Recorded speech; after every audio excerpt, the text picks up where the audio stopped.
নমস্কার, শুভ সন্ধ্যা। ভারত নাট্য উৎসব প্রতিযোগিতার আজকে শেষ দিনে আপনাদের সকলকে স্বাগত জানাই। এই ভারত নাট্য উৎসব প্রতিযোগিতায় আমরা 5 দিন অলরেডি কাটিয়ে ফেললাম। আর এই ভারত নাট্য উৎসব প্রতিযোগিতায় আমার অত্যন্ত আনন্দের সাথে জানাতে ইচ্ছে করছে আপনাদের, এই মুহূর্তে আমাদের সাথে উপস্থিত রয়েছেন আমাদের মাননীয় জুরি। আমাদের সঙ্গে উপস্থিত রয়েছেন বিশিষ্ট নাট্যবিদ এবং নাট্য বিশেষজ্ঞ শ্রী মনুময় মিত্র এবং শ্রীমতী শোভনা দত্ত। একটা করতালির মধ্যে দিয়ে তাদেরকে আমরা স্বাগত জানাতে পারি।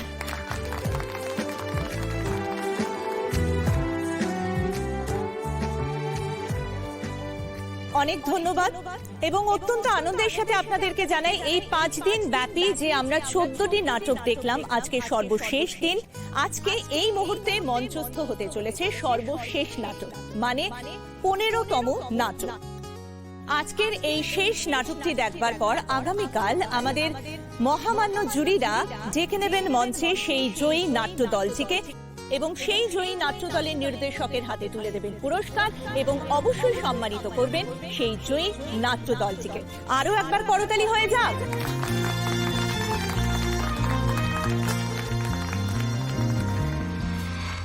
এখন আপনারা দেখবেন বসু থিয়েটার প্রযোজিত রায়ন বসু নির্দেশিত নাটক স্বয়ংবর।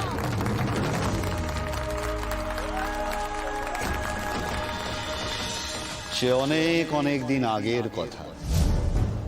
রূপনগরের রাজকুমারী রাজনন্দিনী যেমন ছিলেন সুন্দরী, তেমনি ছিলেন বিদুষী। অস্ত্র চালনায় তিনি ছিলেন পারদর্শী। তার পিতা এবং দর্দণ্ডপ্রতাপ রাজা সূর্যশেখর আশেপাশের 5টি রাজ্য জয় করেছিলেন। তবে রাজ্য বিস্তারিত হলেও তার আদরের কন্যার জন্য যথাযথ যোগ্য পুরুষের সন্ধান তিনি পান, কারণ এই রাজকুমারীকে জেতা তো আর মুখের কথা নয়। কারণ রাজকুমারী ছিলেন পাহাড়ি ঝর্ণার মতো উচ্ছল, সমুদ্রের মতো দুরন্ত, আগুনের মতো তেজি, আর কখনো কখনো আবার মায়াবী চাঁদের মতো বটে। প্রতাপগড়ের যুদ্ধে তিনি একাই 100 জন অশ্বারোহী সৈন্যকে অসির আঘাতে আহত করেছিলেন। কিন্তু দুঃখের বিষয়, তার জীবনে কখনো প্রেম এলো না। তার মনেও কেউ কোনোদিন জায়গা করে নিতে পারবে। সুখী ভাবনা কাহারে বলে, সুখী যাতনা কাহারে বলে, তোমরা যে বলো দিবস রজনী, ভালোবাসা ভালোবাসা, সুখী ভালোবাসা কারে কয়, সে কি বলি যাতনাময়, সে কি বলি চোখের জল, সে কি বলি দুঃখের শ্বাস। লোকে তবে করে কি সুখেরই তরে এমন দুঃখের আশ।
আপনারা সব দিকপাল রাজা, এত বড় বড় যুদ্ধ করে এসেছেন, আর এই সামান্য লক্ষ্য ভেদ করতে পারলেন না।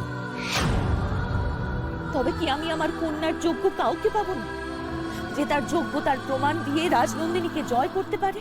আমি দেব যোগ্যতার পরিচয়।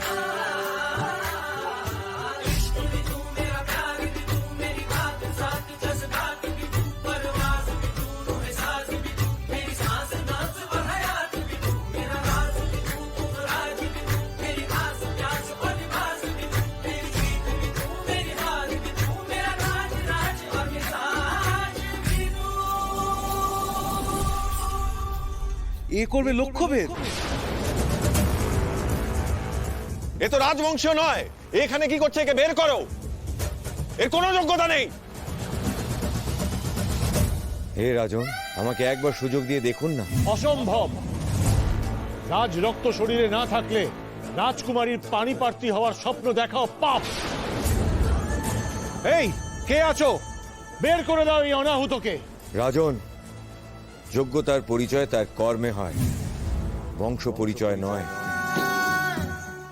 আমি যদি ব্যর্থ হই তবে আপনি আমাকে এখান থেকে বের করে দিতে পারেন, কিন্তু তার আগে আমি পেদাদের এই অপমান মান্য করব না। হে পিতা, ও তো সত্য কথা বলছে। যোগ্যতার পরিচয় তো কর্মে হয়, বংশে নয়। দয়া করে ওকে যোগ্যতা প্রমাণ করবার সুযোগ দেওয়া হোক।